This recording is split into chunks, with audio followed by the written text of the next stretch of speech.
आज हमारे स्टूडियो में मौजूद हैं बिरसा ब्रिगेड के राष्ट्रीय संयोजक और आदिवासी समाज के संवैधानिक हकों के लिए लगातार देश भर में आवाज़ उठाने वाले सतीश पेंद्राम साहब हमारे स्टूडियो में हैं और उनसे हम कुछ मुद्दों पे बात करेंगे। चूँकि आज वो आदिवासी सांस्कृतिक एकता सम्मेलन में झाबुआ में थे, तो ये एक अवसर है हमारे लिए कि हम उनसे संवाद करें आदिवासियों के मुद्दों पे। सतीश जी, आपका बहुत बहुत स्वागत है झाबुआ में। नमस्कार। मेरा आपसे पहला सवाल है कि झाबुआ में, चूँकि आप आज झाबुआ में हैं मध्य प्रदेश के, तो आपको इस सम्मेलन के बारे में आपका क्या व्यू है, कैसा लगा जिस तरीके से लोग यहाँ पे उमड़े हैं? क्या ओपिनियन आपका निकल के आ रहा है, क्या संदेश आप यहाँ से जा रहा है, क्या देखने में आप कामयाब रहे? आदिवासियों में जो अलग अलग स्टेट्स के लोग आज इस सम्मेलन में आए हैं, इसका मतलब है आदिवासियों में आज भी आदिवासियत जिंदा है। वो एक मैसेज के और एक लीडरशिप की तलाश में वो चाहते हैं कि क्या किया जाए देश में। अभी बहुत सारा एक बहुत बड़ा वैचारिक संक्रमण आदिवासियों के दिमाग में चल रहा है। वो तलाश कर रहे हैं कि उनको फ्यूचर में उनकी जनरेशन को सिक्योर करने के लिए, उनको सेफ करने के लिए कौन सा स्टेप उठाया जाए, उनके प्रोटेक्शन में क्या है, उनके अधिकारों की कौन सी घोषणा वो लोग करना चाहते हैं, और उनके अस्तित्व अस्मिता के सवालों को लेकर वो लोग आज इतनी बड़ी संख्या में यहाँ पर आए हैं। इस पर से ऐसा लगता है कि इस समाज में ऐसे लोग आज भी है जो समाज को लेकर काफ़ी सीरियस है, इस व्यवस्था को लेकर, इस संस्था को लेकर काफ़ी सीरियस है। और वो सभी लोग एक विशेष इशू को लेकर यहाँ पर मौजूद हुए। वो इशू है उनकी पहचान का, उनकी सांस्कृतिक सामाजिक पहचान का और उनके सांस्कृतिक अधिकारों का प्रश्न है। ये तमाम प्रश्नों को लेकर जो लोग यहाँ पर आए हैं, वो लोगों के मन में एक ही सवाल है कि व्हाट टू बी डन, क्या किया जाए। ये इशू को लेकर पूरे आदिवासी समाज के लोग यहाँ पर जमा है। एक तरीके की आदिवासियों की राष्ट्रीय महापंचायत है। अच्छा, एक आरोप अक्सर आप लोगों पे लगते हैं, आपके संगठन पे भी लगते हैं, आपकी स्पीच को लेके भी सामने आते हैं कि आप कहते हैं कि आदिवासी हिंदू नहीं हैं, और मैंने आपके कई भाषण सुने, आप आदिवासी कोड की मांग कर रहे हैं, खासकर जो जनगणना का जो मसला है। तो ये आदिवासी कोड हिंदू धर्म से अलग होके आपको मिले, इसकी ज़रूरत आप क्यों महसूस करते हैं? देखिए, पहला तो आपको मैं एक बात बता दूं कि हमने हमेशा बोला है कि आदिवासी हिंदू नहीं है। हमने ये नहीं बोला आदिवासी मुस्लिम है, आदिवासी क्रिश्चियन है, हमने ये नहीं बोला। आदिवासी किसी धर्म का नहीं है, इसलिए उसको आदिवासी बोलते हैं। आदिवासी ये प्राचीन टर्मिनोलॉजी है और धर्म जो है ये मॉडर्न टर्मिनोलॉजी है। धर्म ये आधुनिक संकल्पना है, संस्कृति ये प्राचीन संकल्पना है। तो जो लोग प्राचीन व्यवस्था को आज भी अपने कलेजे से लगाए हैं और किसी धार्मिक परंपरा को नहीं लेते हुए, वो आज भी उनके रग में, उनके खून में, उनके घरों में, उनके चूल्हों में, उनकी शादियों में, उनकी मैयतों में आज भी वो चीज़ें मौजूद हैं। तो मेरा ऐसा मानना है कि अगर कोई आदमी इस देश में, क्योंकि ये देश धर्मनिरपेक्ष देश है, सार्वभौम देश है, इस देश में धर्म को मानने वालों के साथ साथ पंथ को मानने वाले लोग भी हैं, पंथ को मानने वालों के साथ साथ अपनी संस्थाओं को मानने का, एक सामाजिक संस्थाओं को और सांस्कृतिक संस्थाओं को मानने वाले लोग भी हैं। तो हमारा ऐसा मानना है कि अगर आदिवासी हिंदू नहीं है ये हम बोल दें, तो इसका मतलब ये नहीं होता कि आदिवासी हिंदू का दुश्मन हो गया या हिंदू आदिवासियों का दुश्मन हो गया। आदिवासी हिंदू हो सकता है, आदिवासी क्रिश्चियन हो सकता है, आदिवासी मुस्लिम हो सकता है, लेकिन मुस्लिम आदिवासी नहीं हो सकता है, क्रिश्चियन आदिवासी नहीं हो सकता है, हिंदू आदिवासी नहीं हो सकता। इसीलिए नहीं हो सकता क्योंकि ये सांस्कृतिक व्यवस्था है। आप इसको अपना नहीं सकते। आप धर्म अपना सकते हो लेकिन संस्कृति को नहीं अपना सकते हो। तो ये जो सांस्कृतिक व्यवस्था है, ये देश की प्राचीनतम इतिहास का एक धरोहर है, ये हेरिटेज है एक। इसको संभाल के रखना देश के तमाम नागरिकों का कर्तव्य है। ये मैं नहीं बोल रहा हूँ, सुप्रीम कोर्ट बोला है। अभी सुप्रीम कोर्ट ने अभी वो जस्टिस काटजू और मिश्रा का जो बेंच था 2010-2011 में, उन्होंने बोला कि every citizen should give respect to adivasis because they are the oldest and prime citizen of this country. उनको आदिवासी होने का सम्मान मिलना ही चाहिए, ये बात सुप्रीम कोर्ट बोलता है। यहाँ किसी भी टाइप का किसी धर्म के खिलाफ में कुछ नहीं है। आदिवासी तो सभी धर्म के भगवानों को मानता है। क्रिश्चियन को देखता है, चर्च को देखता है, नमस्ते करता है, मंदिर जाता है, नमस्ते करता है, दरगाह दिखी तो नमस्ते कर देता है। उसके मन में अनादर भाव है ही नहीं, बहुत सरल है वो। तो उसके साथ ऐसा कुछ होना एक गलत बात है। और जिस टाइप के स्टेटमेंट सारे आदिवासियों के प्रति, वो दुखदायी है बहुत। देखिए, आरोप जो लगाए जा रहे हैं खासकर संघ परिवार या बीजेपी की ओर से, उनका कहना है कि ये हिंदुओं को बांटने की एक साजिश है ताकि मोदी के खिलाफ माहौल बन सके, मोदी फिर से नहीं आ पाए, वो उसको एक साजिश के रूप में देखते हैं। इस पर आपका क्या रिएक्शन है? संघ परिवार को देश का इतिहास समझना चाहिए, बीजेपी को देश का इतिहास समझना चाहिए। हिंदुत्व ये देश का आखिरी इतिहास नहीं है। इस देश की सांस्कृतिक व्यवस्था को भी समझनी पड़ेगी और वर्तमान व्यवस्था को भी समझना पड़ेगा। आज कई ब्राह्मण भाई हैं, कई हिंदू भाई हैं जो किसी धर्म को नहीं मानते, वो एक संस्कृति को मानने में विश्वास रखते हैं, क्योंकि वो एक सर्वधर्म संभाव के भाव को रख के जीवन जीना चाहते हैं। ये उसकी नागरिक स्वतंत्रता का मसला है। आप अगर ऐसा आरोप लगा रहे हो कि आप हिंदुओं को कम कर रहे हो, ये तो गलत बात है। आप मेजॉरिटी में हो, आप सब कुछ हो, इसका मतलब ये नहीं है कि भाई आपका कम कर रहे। आदिवासी अगर गैर हिंदू हो जाएगा तो हिंदू को क्या तकलीफ हो जाएगी? उसमें किसी के खिलाफ में नहीं है। ये देश का सम्मान है। अगर आदिवासियों को आप उसकी सांस्कृतिक व्यवस्था पर आधारित पहचान पहुंचाते हो, आप उसको वनवासी बोल रहे हो।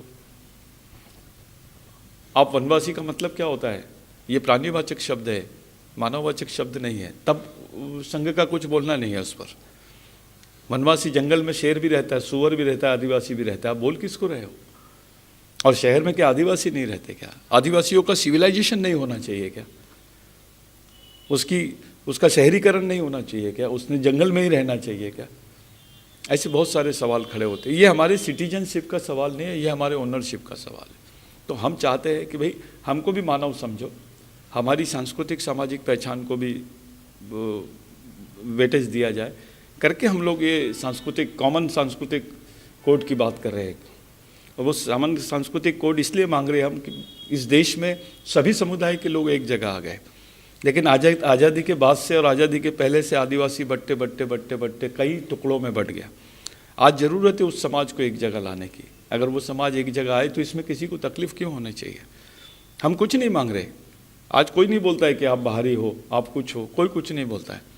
सिर्फ हम इतना बोल रहे हैं कि आप हमको वनवासी मत बोलो, हमको आदिवासी बोलो। इसमें किसी का दिल दुखाने वाली बात कहाँ है?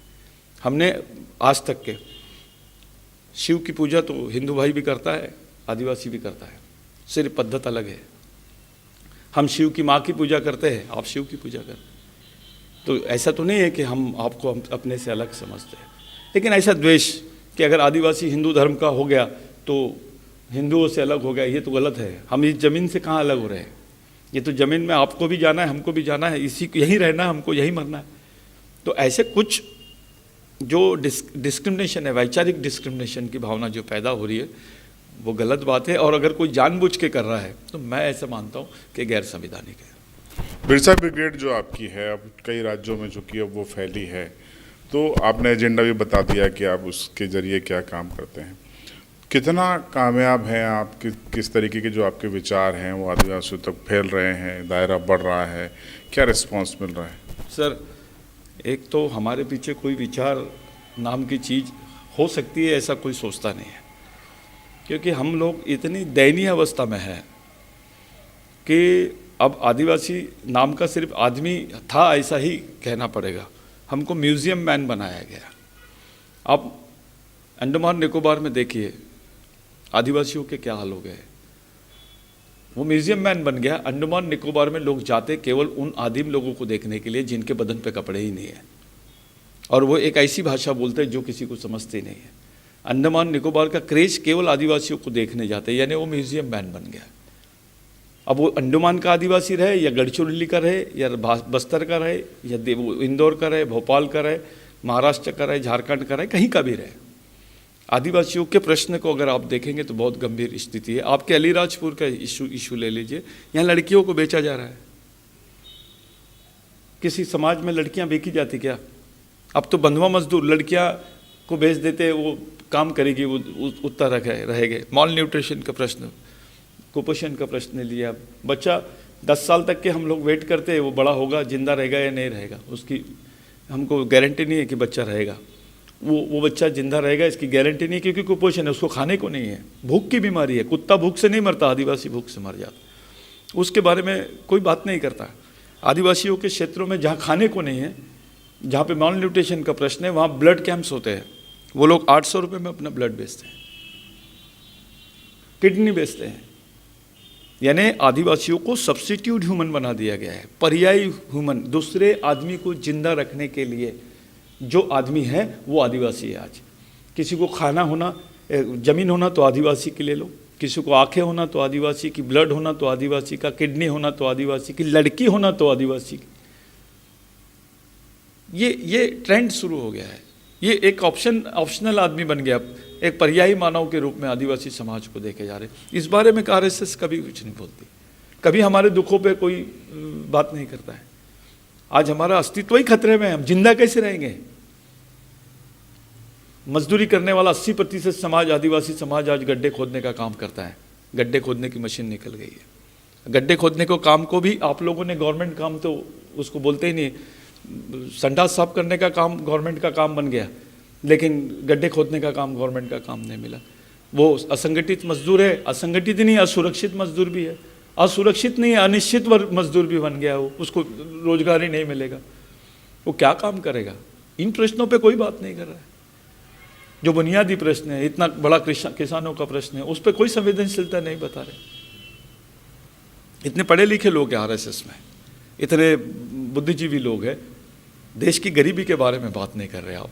एक धार्मिक राष्ट्रवाद के लिए अपना पूरा जीवन खर्चा करना, मैं तो नहीं जान रहा। मानवता के लिए हो बात। इससे जुड़ा हुआ एक सवाल यही है कि देश की आज़ादी को करीब 73 साल हो गए। जब देश आज़ाद हुआ तो एक आरक्षण की व्यवस्था भी हुई।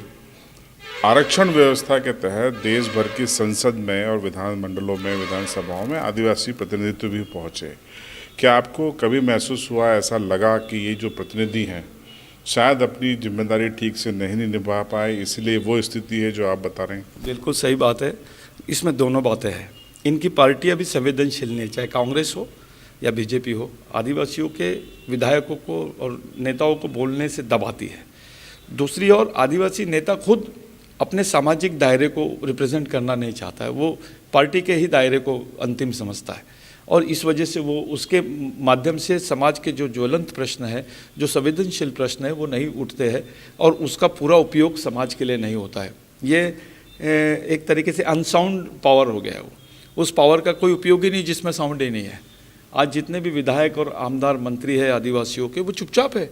अभी बताइए, आप आदिवासी मंत्री है मीना मैडम, उन्होंने इतना बड़ा स्टेटमेंट दे दिया कि अगर कोई ऐसा लिखेगा तो हम उस पर देशद्रोह का मामला दर्ज करेंगे। आप बोल किसके लिए रहे हो? आदिवासियों के लिए बोल रहे हो। वो देश का मालिक है, वो देशद्रोही कैसा हो जाएगा?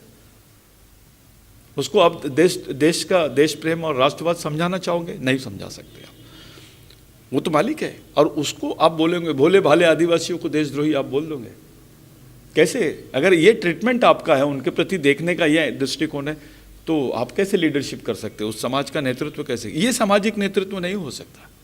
ये एक सीमित दायरे में है, ये संकुचित माइंड का नेतृत्व हो सकता है। लेकिन यही संकुचित दायरा जब आप लोगों के सम्मेलन होते हैं, आज भी हम बात करें तो आज जो सम्मेलन हुआ तो मंच पे यही दायरे के लोग दिखते हैं। तो समाज के जो जिम्मेदार हैं, जो इस तरीके के आयोजन कराते हैं, क्या उनका कोई ब्लूप्रिंट कब बनेगा कि किस तरीके से इन लोगों को आइसोलेट किया जाए ताकि ये सामाजिक दायरे को प्राथमिकता मिले? आप बिल्कुल सही बोल रहे हैं। मैं भी इसी सोच को बहुत नज़दीक से समझ रहा हूँ, क्योंकि मैंने पूरा काम सोशल ज़मीन पे ही किया है। मैंने केवल आदिवासियों के लिए नहीं किया है काम। यही चीज़ मैंने ब्राह्मणों में भी देखी है, ओबीसी में भी देखी है, दलितों में भी देखी है, मुस्लिमों में देखी है। बहुत बुरी स्थिति से देश गुजर रहा है। जिनसे हम उम्मीद करते हैं, जिनसे पूरी उम्मीद लगा के बैठे कि हमारा प्रतिनिधित्व करेंगे, वो उन प्रश्नों पे आप एक बात मान लीजिए, आप चाहे आप किसी भी धर्म संप्रदाय की बात लीजिए, वो ताकत काम कर रही है जो ताकत किसी सामाजिक, शैक्षणिक, आर्थिक और भाईचारा के संवेदनशील मुद्दों पर वेदना सुनने हैं। उनको कोई दर्द नहीं है, ऐसे ही लोग इस पावर को ऑपरेट कर रहे हैं। आपको हमको दिखाई दे रहा है कि ये विधायक है, ये मंत्री है, ये पार्टी के है। खुद आपको ये विधायक, मंत्री और इसके सर्वोच्च पद के लोग भी किसी के हाथों में कठपुतली जैसे नजर आ रहे हैं। चंद पूंजीपति लोग पूरे देश को चलाने की बात कर रहे हैं। वहाँ पर ऐसे बड़े बड़े लोग भी, जिनसे पूरी दुनिया ने उम्मीद लगाई है, जिनसे अभी मोदी जी से कितनी होप लोगों ने लगाए थे कि नहीं ये आदमी डैशिंग है, कुछ तो भी करेंगे, आरएसएस के लोग इसके पीछे रहेंगे, कुछ तो भी करा लेंगे इससे। क्या किए? ये दिख गया पूरे देश को। एक गलत मैसेज जा रहा है आज। सबसे ज़्यादा बेरोजगार तो आरएसएस का कैडर है। इतने सारे लड़के हिंदुवानी और ये बाकी जगह, उनका भी कोई जुगाड़ नहीं है। आगे ये जो प्रॉब्लम्स क्रिएट हो रही है, ये प्रॉब्लम्स क्रिएट होने के पीछे है प्रॉपर सोशल रिप्रेजेंटेशन नहीं होना, चाहे किसी भी समाज का रहे। और हम ज़्यादा तकलीफ में हैं क्योंकि हम अभी ऑक्सीजन में हैं आदिवासी, बाकी लोग वेटिंग लिस्ट में हैं, लेकिन हम अभी ऑक्सीजन पे है। हमारे लिए ये बहुत महत्वपूर्ण है कि हमारे समाज का प्रतिनिधि हमारे समाज के प्रति ईमानदार रहे। अगर वो ईमानदार है तो उसका कुछ तो भी 10%, 15%, 20% उपयोग समाज के विकास और समाज की सुरक्षा के लिए हो सकता है। लेकिन अगर वो भी ना रहे तो फिर हमने कहाँ जाना। वैसे भी आदिवासी समाज में हालत बहुत ख़राब है। जंगली क्षेत्रों में देख लीजिए, पूरे आंदोलन को आज गैर राष्ट्रीय आंदोलन और एंटी नेशनल आंदोलन के रूप में नक्सलवाद वगैरह ये वगैरह वगैरह जो चीज़ें दिख रही है, ये आगे है, उत्पन्न हो गया है। इन परिस्थितियों से हमको सामना करना है, इधर सामना करना है, लोकतंत्र को मानना है, उसके संविधानिक उपक्रमों को लागू करना है। दोनों तरफ से हम लोग सैंडविच बन गए हैं।